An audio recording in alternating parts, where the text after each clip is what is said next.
Hello, hello, hello. Hey guys, how you doing today? Hope everybody having a wonderful day. Welcome to the channel, Dividend Passport Bro. As you guys all know, I'm Edwin Ford, the host for Dividend Passport Bro.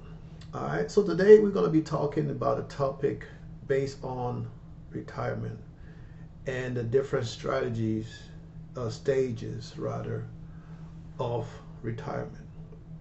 Right. So before we go into all that, we're gonna look at the channel, and the number is there at 50 today. Number is 50 to Sunday. Number is at 50. Um, I mean, it's going up. It's going up. It go up and go down. So it fluctuate. This YouTube for you. Thanks everybody for subscribing to the channel. As you guys know, I'm not a professional advisor.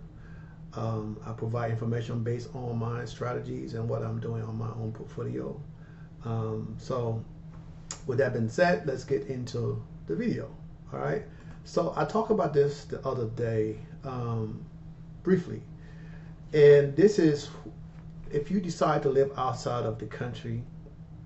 All right. So the taxes on income, right? So from 2023, and then the same goes for 2024, it's $120,000. So in income, so if you make income of $120,000 as an expat, now if you live in the United States, if you're living outside of the United States, that means you live outside of the United States, I believe is 11 months out of the year, you are considered an expat. So if you go live in Colombia, Dominican Republic, Costa Rica for 11 months, and you only come to the U.S. one or two weeks out the year to visit, you qualify for this. So you can make up to $120,000, on earned income tax exclusion. Okay. Now there's other benefits that you get as a expat or living outside the U.S. I don't know all those benefits right now because I'm not an expat yet. I'm like a 50% expat because I spent 6 to 7 months a year outside of the U.S. That's still a work in progress. Okay, so I wanted to provide this information so you guys, oh, Edwin, you should be talking. No, this is the real. This is a fact, right? And there's a lot of other benefits outside of this that you get when you talk to a tax advisor when you're outside the U.S. Okay. Now the other thing I want to talk about is the dividend, qualified dividend, right? So qualified dividend, the price, the rate is different, and it's higher for some people, it's lower for some people, but dividends are taxable. But when you have qualified dividend, I think it's about 20%. But another thing I'm going to show you guys, right? So you guys can look it up. I'm just giving you guys information, general information, so you can look up and know what to look for, right? So if we go to the next thing, qualified dividend, right? Qualified ordinary dividend, the different tax implication, right? But if you earn unqualified dividend, right? Unqualified dividend per single, if you're a single person, it's 44,000, right? And if you are married, so let's say I'm single, it's 44,000 a year. Unqualified dividend, the tax rate is 0. You don't pay no taxes on qualified dividend. Now, some of my positions, like the yield max stuff, I don't believe those qualified dividends. I have to check, but I'm sure they're not qualified dividends. So those high income funds, they're not qualified dividend. Okay, but let's say I'm living outside the U.S. for 99 months, 10 months, 11 months out of the year, and as you guys all know, my portfolio right now is generating, like, I think the last time I checked it was 50 some thousand, and over the weekend and now it's like 60 something thousand. So that's 60 something thousand. If I'm living outside the U.S., all of the different things that I can qualify for based on tax purposes, that's because that's earned income, that's investment, that's earning income, right? So basically all that money I'm earning, now don't quote me on this, right? I'm doing the air quote, would be free money, right? I don't have to pay no taxes on it because I'm living outside the U.S. Now, if I have to pay taxes on the 20%, I'm not, that's passive. I can go play play ball all day, go fishing, play cards, do whatever I want, and I'm still getting 40,000 a year after the 20% tax is deducted. Now that money is only going to grow, right? But I wanted to show you guys this. Now y'all can see it, so you can look it up yourself. Okay, so I want to show you guys this because it's out there. Now, when I say the different stages, right? So let's go to the next tab. So this is the 4% rule, right? So I don't do this, right? I have funds that are investing just growth funds, like CDs. Stocks that are just growth, and like Tesla, they don't pay any dividend, right? I've got a lot of EV stock, Rivian, and all those other guys. They don't pay any dividend. Those are just growth stock.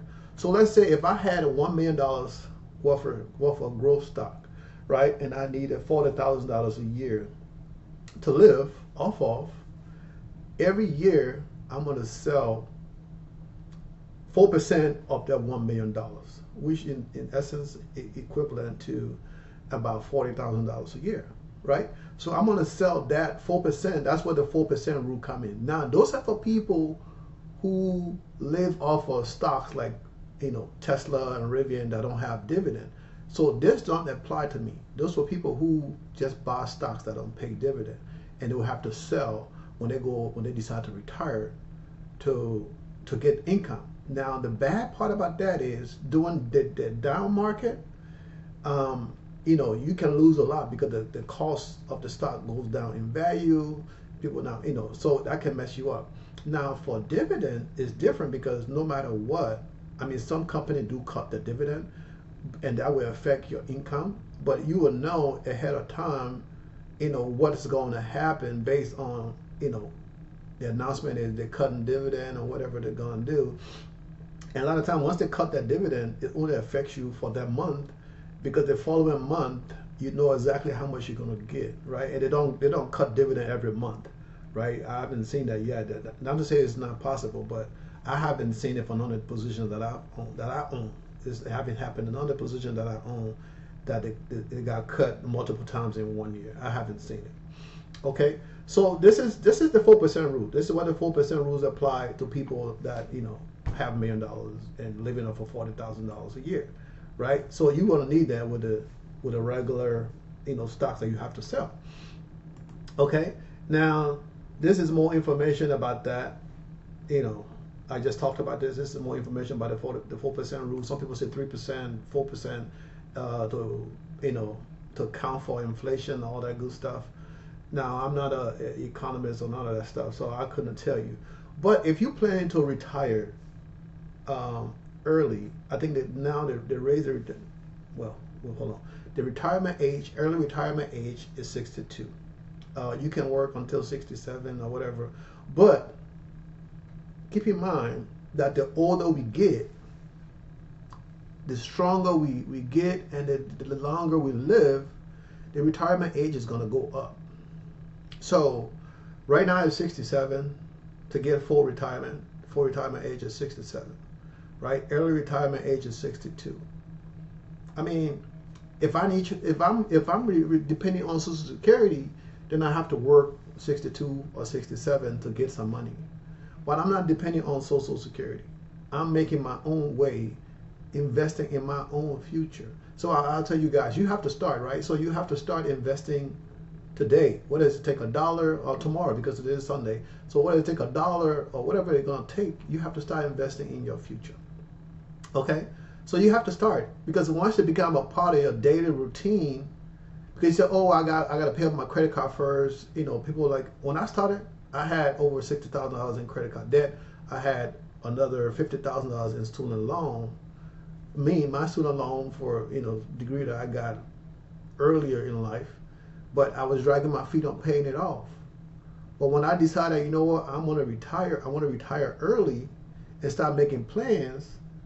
I was like, you know what, if I pay, because when you get older, it's time in the market, right? It's time in the market. It's not time in the market. So if you are 20 years old, you can say, yeah, I'm going to pay off my credit card debt and then invest. But when you're 40 or 50, you have to do them together. Now, planting the seed where you're doing it early and investing is key because you're in the habit. You got the habit of doing it.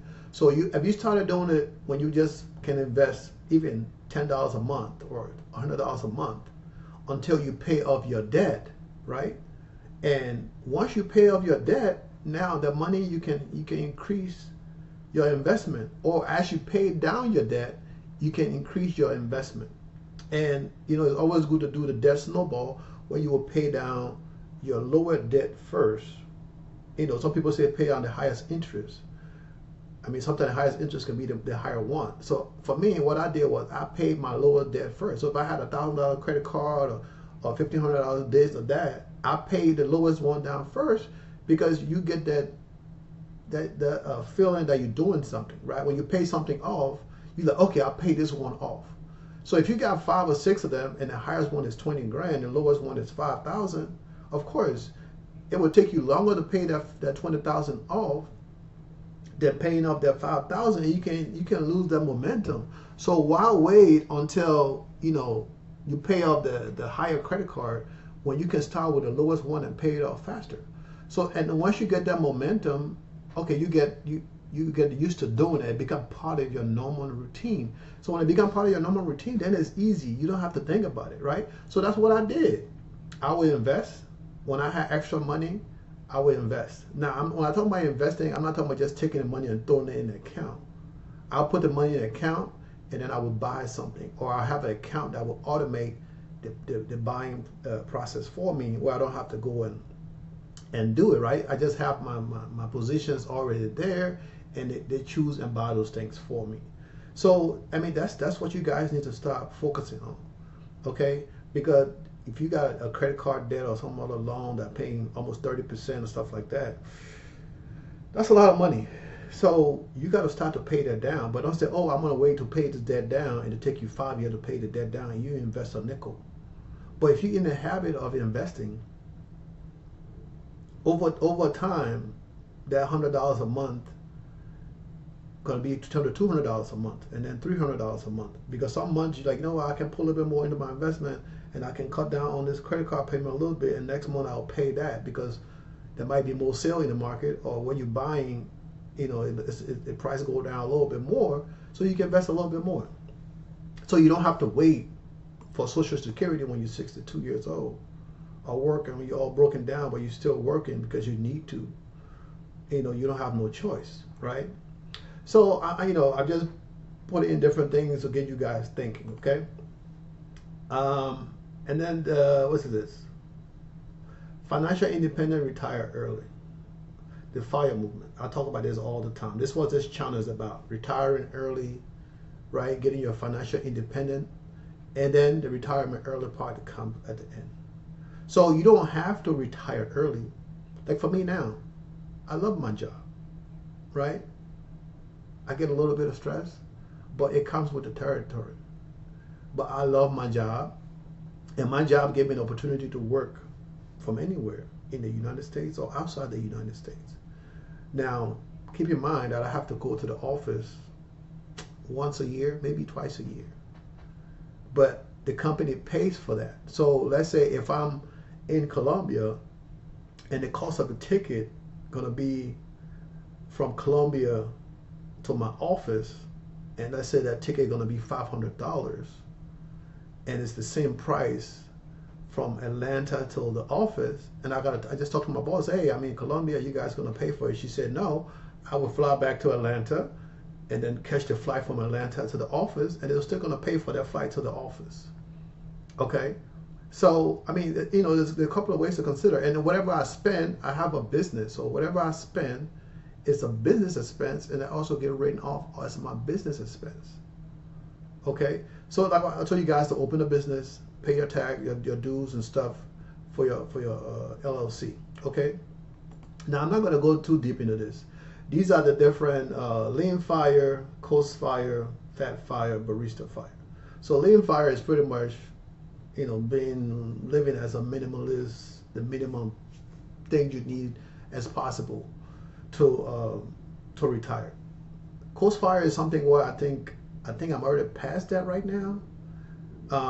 Or I think I am in Coast Fire, almost heading towards Fire, because Coast Fire is where you put money, you invest money, and then when you get to a certain point, you don't need to invest anymore, because when you decide to retire, whatever year you're going to retire, that money is going to be enough by the time you retire, right? So let's say if I need $1 million to retire, so, and I'm 30 years or whatever, based on whatever projection I have, what application I'm using, or a spreadsheet, and it tells me, okay, well, when I get to 600,000 investment, I don't need to add no more money to my investment.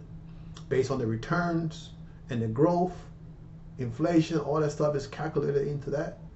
By the time I retire, in the next 20 years or whatever year I'm deciding to retire, I will have enough money to retire. That's what the Coast Fire is.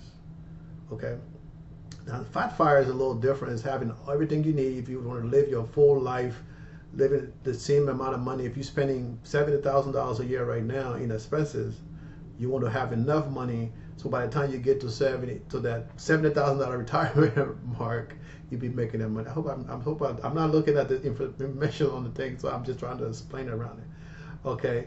And then Barista Fire. I don't really know much about being a Barista Fire, but it's somebody who's, I think when I said a barista, it's somebody who make coffee, right? Or make the mocha, whatever stuff, right? But somebody you can just work part-time. Maybe just because you need health insurance or some stuff like that. And, that's what they call a Barista Fire, I guess. But, we're going to stop there with the fire stuff, okay? Now, you guys can look more into this as you plan on what you want to do for your retirement, okay? It's the same stuff over here, okay? So, like I said, retiring for me is something that I wanted to do since COVID. Now, I'm almost 5 years in, and my retirement goal was for 55. But as things are going now, I'm still probably going to be working, but it will be moving abroad within the next year, maybe, or in the next 2 years, if possible. Because once, as you guys can see, my portfolio is generating more income than I'm going to need. I was doing a calculation today based on my estimate for the last the last 3 years, right? My apartment I had in Colombia, I had that for 3 years. The apartment I bought in Colombia, I bought that last October. So doing the average for the last 3 years, not including the apartment that I bought, just my expenses, now for the last 6 months, based on the apartment that I bought, my expenses on average is between $1,300 a month to $1,500 a month. Now, when I say my expenses, I mean my car insurance, what I pay for gas every month, light, water and gas, or rent for my rental, light, water and gas, internet for both apartments, what I'm renting and what I got rented out. And then that apartment in return generates, the apartment that I bought in return generate on average $2,000 to $2,500 a month. So technically, I can live in Colombia or Dominican Republic, Costa Rica, whatever country I want to live right now, with zero expenses coming out of my pocket, right? Now, this is not includes no credit card and stuff in the U.S., because when I decide to do that, all of those expenses will be gone. The only thing will be left, maybe I'll have a car here and leave on my daughter that she can take care of whenever I come to town, I'm not depending on anybody. I mean, that might not be necessary because I can always rent a car based on the cost and all that good stuff. That's I need it. So I want to thank you guys for watching. Subscribe to the channel. We've been doing pretty good in the last few weeks. The channel is growing, and you know, thanks to you guys for the support, you know, watching the channel and giving me feedbacks and questions on different things. Okay. This video gonna be uploaded probably today or tomorrow. I'm not sure, but you know, you guys have a blessed day, and then I'll see you guys soon. Peace.